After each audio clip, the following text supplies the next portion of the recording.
tomorrow. On every show, and I'll try. Oh Lord, I'll try to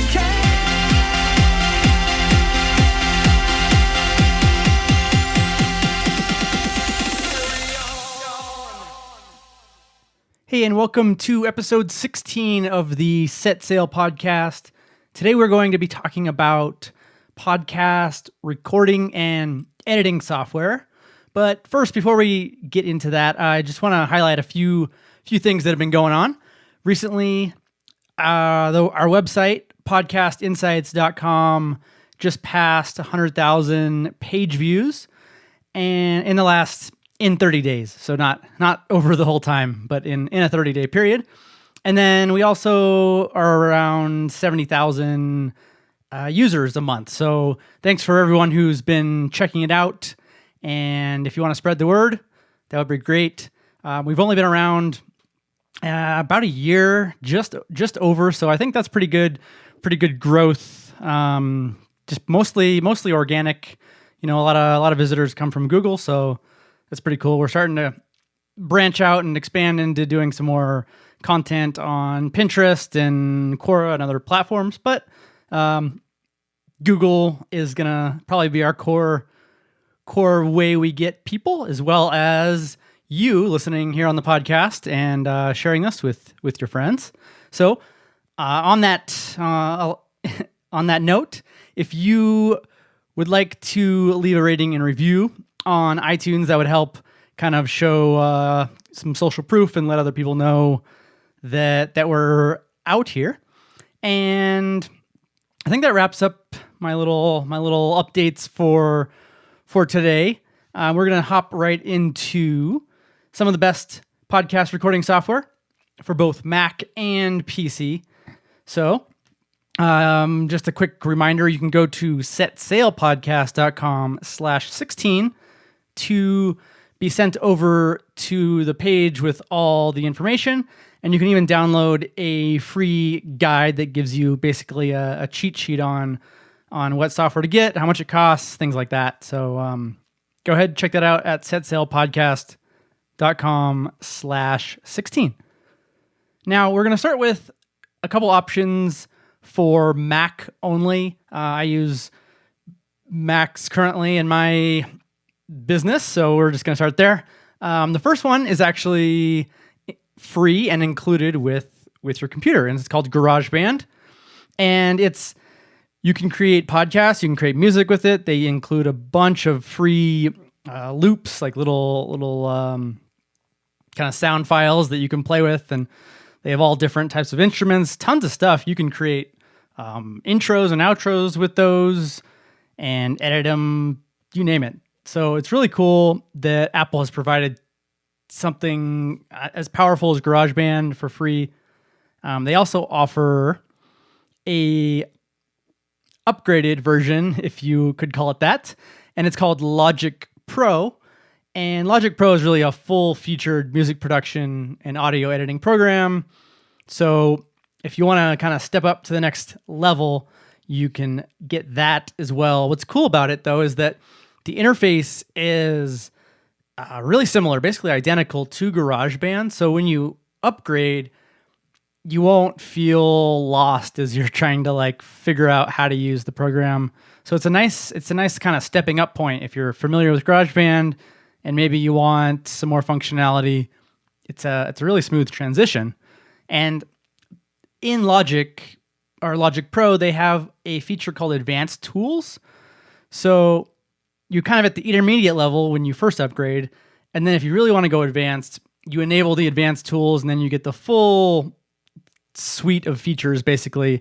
And it doesn't cost extra to kind of check that little box, but by default, they turn it off so they don't try to overwhelm you with all the options. And there's some other cool things like a Logic remote app for iPhone and iPad that lets you control and edit things from those devices.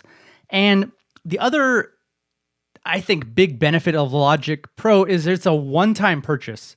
So it might sound like a lot. It's $200, But if you think about the fact that you might use it for 2, 3, 4 or more years, then the cost per month really is next to nothing, especially the longer you use it. So it's actually cheaper than the next kind of popular option I'm going to recommend. That's for both Windows and Mac, but those two are the Mac only options that I wanted to recommend.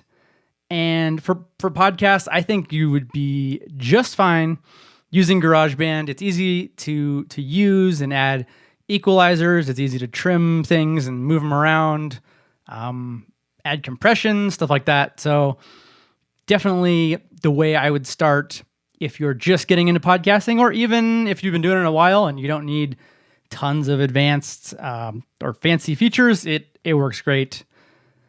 Logic Pro leans more towards the music maker, music creator. So if you want the ability to do that sort of stuff as well, it's a great way to go. Tons of online tutorials and, lots of people who use it at all levels. So it's not just for beginners or just for advanced people. You can use it really at any level. And the other thing with both of them, I feel like the learning curve is relatively low compared to other audio software. So let's move on. We're going to look at the Windows and Mac options.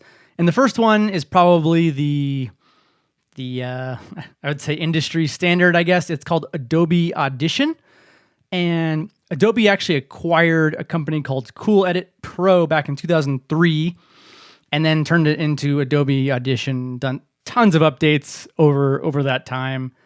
And if you do a lot of editing and production, it really has some powerful features, batch processing, where you can apply various effects to one file, save it, and then you can apply those same effects to all your files.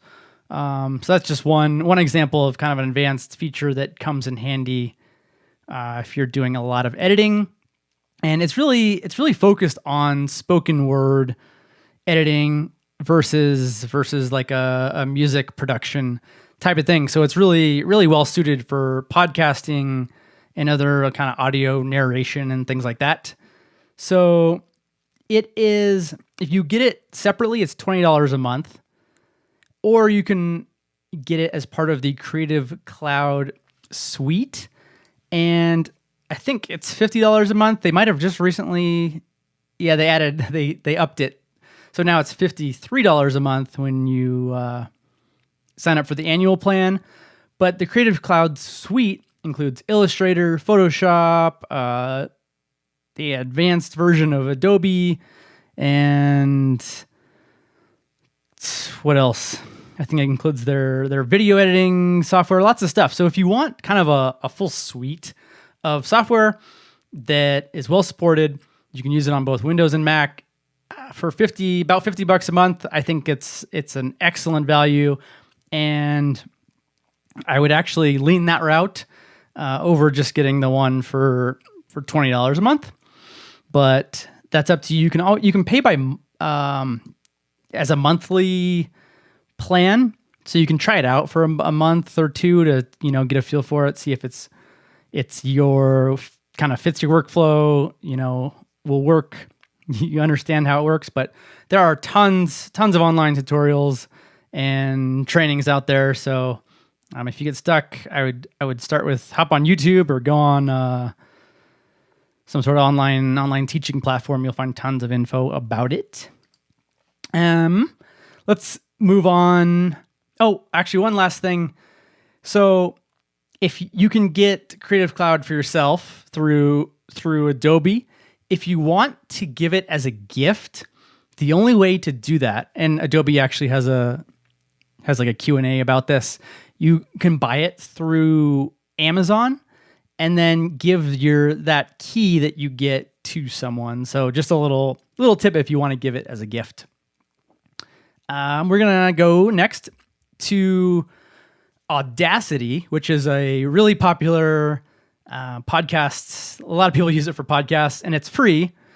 It's cross-platform, so that means Windows and Mac, and it really has a lot of advanced features.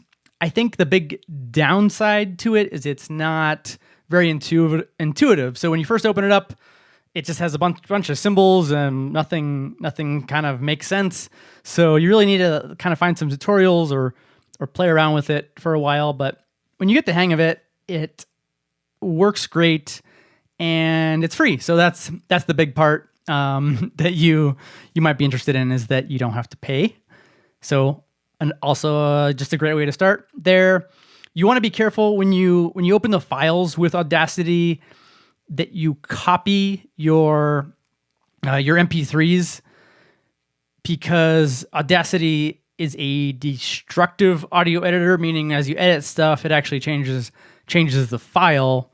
So you just want to make sure you're editing a copy so that you don't accidentally save and ruin your original files should you mess up. So just a little watch out there.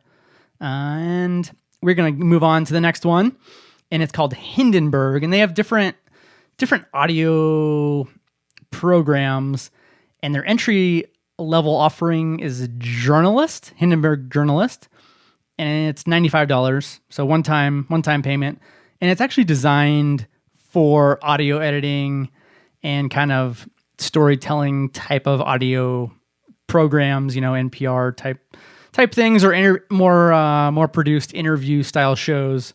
So I don't hear a lot of people talk about it, but it's really, they have a kind of a creative way to lay out all your clips and files, and or basically a great way to organize stuff. They have a clipboard feature that's really cool, Apple and Windows. And then on their upgraded version, I'm trying to look here, they have a Skype integration, so you can record Skype calls right in the program and kind of have everything all in one, which is pretty cool. I think that feature, though, is on the Pro version. Yeah, it looks like it's on the Pro version, so the call recorder for Skype. And let me see if I can figure out how much that one costs real quick. It's $375, so it's quite a bit more than the base model. So just there's other advanced features that you may want to check out if it's worth it for you. And let's see, that rounds out the audio editing and recording software. So now I'm going to move into some other kind of podcasting software that may just be helpful. So to start with, when you buy a mixer or an audio interface, a lot of those companies will include a free version of their software or someone they partner with.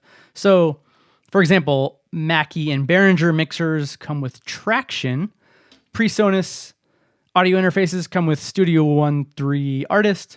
Steinberg interfaces come with Cubase AI and LE. So there's kind of different options there, and those programs are really tailored towards music production and editing, but that doesn't mean that you can't use them for just basic podcast editing too. So something to try out if you purchase one of those. Keep an eye out for kind of what's included, and you may get some great software that works, that's better than the free stuff out there. For example, Studio One 3 Artist, I think, is about $100. So that's a great deal when you get one of their PreSonus interfaces. And then real quick, we're going to run through some other software. So first is you need to host your podcast, and it's kind of one of the software categories. So I host this podcast with Buzzsprout, and they're easily my favorite podcast hosting company. So I have a deal linked up on the page here where you can get a $20 Amazon gift card when you sign up and pay for one of their plans. And then the next software that I recommend is Ecamm Call Recorder for Skype. It is a Mac-only software, but it's really easy way to record your Skype calls. And then if you're on Windows, Pamela is probably the most popular option. to record your Skype calls as well. And then we have another one called Auphonic. And the way this works is you basically take your final edited podcast's MP3 or WAV file, upload it to Auphonic, and they will automatically level it to the right output level. They can add ID3 tags for you automatically, so you don't need to go in and edit those in iTunes or in some third-party program. And then you can have it export to YouTube for you. You can have it automatically export to a few different podcast hosting platforms. And it does a ton of stuff, and it just works really nicely. Just add it to your workflow. And they give you, I think, 2 hours a month for free. Don't quote me on that one, but usually that's enough for a lot of people. And if you need more, you can pay just by chunks of hours. And if you want, we're going to move on to the next piece of software here. If you want a intro, outro, or jingle, Music Radio Creative is an awesome company. You can go on their website and sample different voices. You basically type out the script you want and pay, and they will take care of it. Really professional company, highly recommended by podcasters. And they have a separate podcast section where you can check out some different options and testimonials by some big name people in the podcast world. And we are going on to Scribie, which is a transcription platform. So you upload your files, send them to them, and they will transcribe them. So you can basically have detailed show notes of your podcast. And they will get rid of duplicate words and things that don't make sense for you.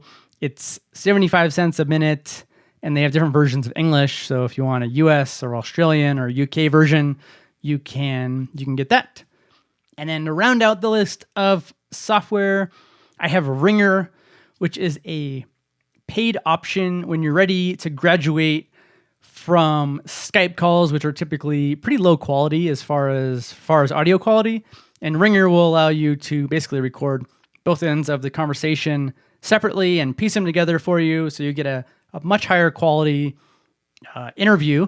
And then you can take that and put them into your podcast editing software like Adobe Audition or GarageBand or Audacity, something like that, and edit them.